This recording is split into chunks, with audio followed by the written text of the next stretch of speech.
Good afternoon. My name is Khuhrov Konstantin Alexeyevich.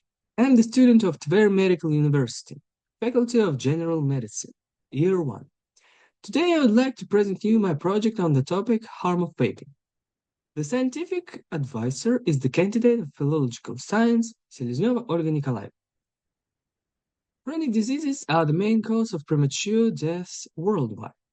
Their names are well known: heart disease, cancer, diabetes, chronic obstructive pulmonary disease, and stroke.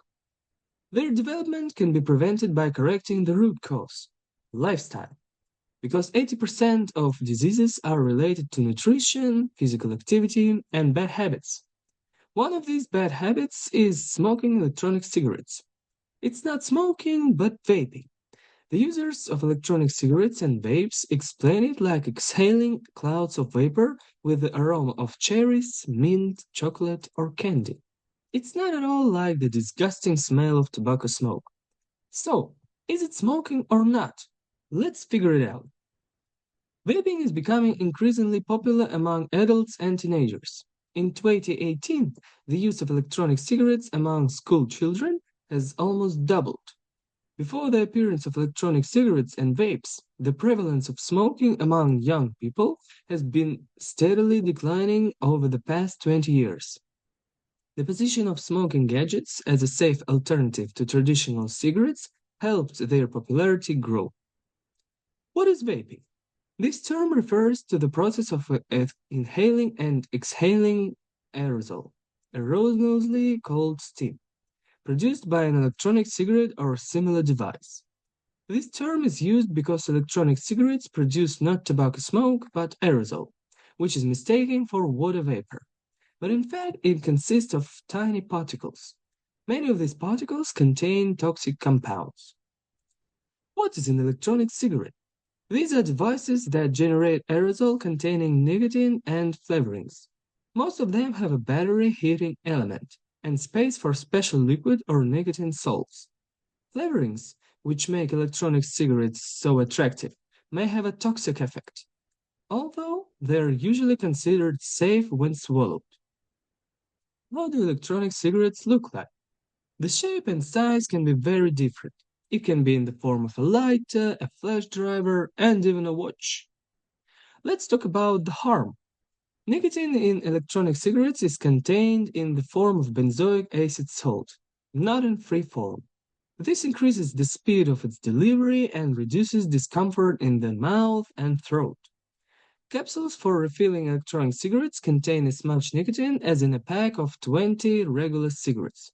On average, one electronic cigarette can withstand about 200 puffs. All the diversity of flavors is thanks to chemical flavors, substances, that have proven their safety and are widely used in the food industry. But one can be swallowed without consequences, can be very dangerous to inhale. What does popcorn have to do with it? Obliterating bronchiolitis or popcorn lung is an irreversible and dangerous lung disease. It was first identified in the employees of a popcorn factory. The reason was diacetyl, a chemical responsible for the oily taste of popcorn. It's quite possible to eat it, but it's extremely dangerous to inhale.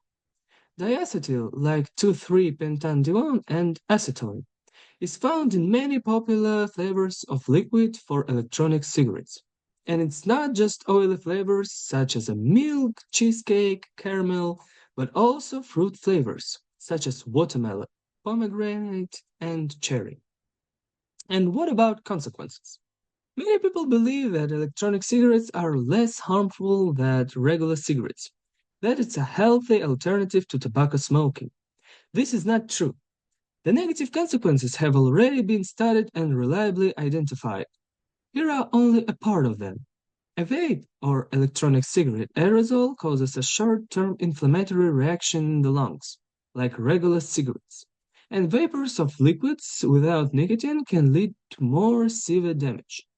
Inhaled aerosol microparticles irritate the alveoli and can cause an asthma attack.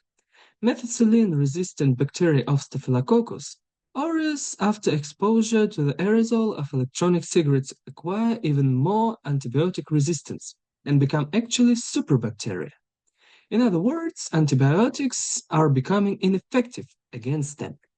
Exposure to the aerosol of electronic cigarettes reduces the system response and increases susceptibility to respiratory diseases.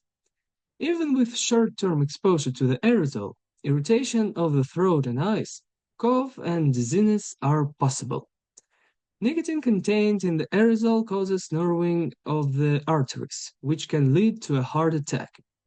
The human brain reaches full maturity at about 25 years. Until this age, it's especially vulnerable to nicotine. Therefore, children and adolescents are at special risk.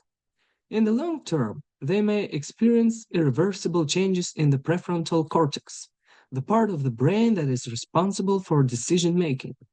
Pregnancy is another period when the consequences of smoking will be particularly serious, and the future child will suffer more. When a pregnant woman smokes, blood flow to the fetus decreases. Oxygen starvation occurs, especially dangerous during intrauterine brain formation. Nicotine also affects how the body digests sugar, leads to insulin resistance and an increased risk of type 2 diabetes. And in conclusion, I would like to say that electronic cigarettes cannot be considered a healthy alternative to conventional cigarettes. The consequences of any kind and method of smoking are dangerous to health. In the area of special risk are children and adolescents. Electronic cigarettes quickly form a persistent addiction due to the comfort of use. Don't smoke and be healthy. Thank you for your attention.